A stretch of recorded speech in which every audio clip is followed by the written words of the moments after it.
Hi అండి. నేతపైలో ఇదొక భాగం. చీర నేసిన తర్వాత ఈ చీరని ఇలాగ వేసుకొని దీన్ని చెక్ చేసుకుంటారు. దీన్ని చీర పారువా చేయటం అంటారు మగ్గం నేసేవాళ్ళు వాళ్ళ భాషలో.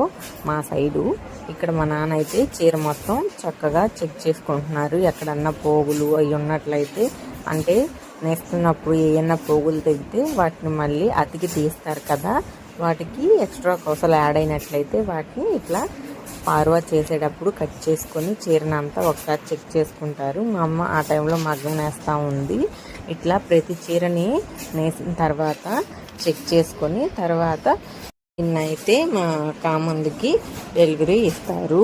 కామంద్ అంటే మా అమ్మాలు మగ్గం నేస్తారు కదా, వాళ్ళతో నేయించే వాళ్ళు కామందు అంటారు. సో ఇక్కడ చీర మొత్తం అయితే చెక్ చేసి పోగులు ఏమన్నా ఉంటే అవన్నీ తీసేసి ఒక ఫోల్డింగ్ చేసేసి అయితే ఇచ్చేస్తారు. ఇక్కడ మా నాన్న అయితే నాకు ఈ చీరని ఇలా చూపిస్తారు, షాపుల్లో ఓపెన్ చేసి అని చెప్పి చూపిస్తున్నారు.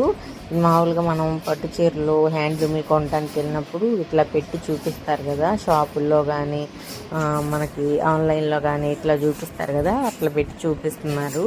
సో ఇక్కడైతే చీర అయితే చెక్ చేసేసారు. ఈ కలర్ ఎంతమందికి నచ్చిందో కామెంట్ సెక్షన్లో నాతోటి షేర్ చేసుకోండి. Thank you for watching.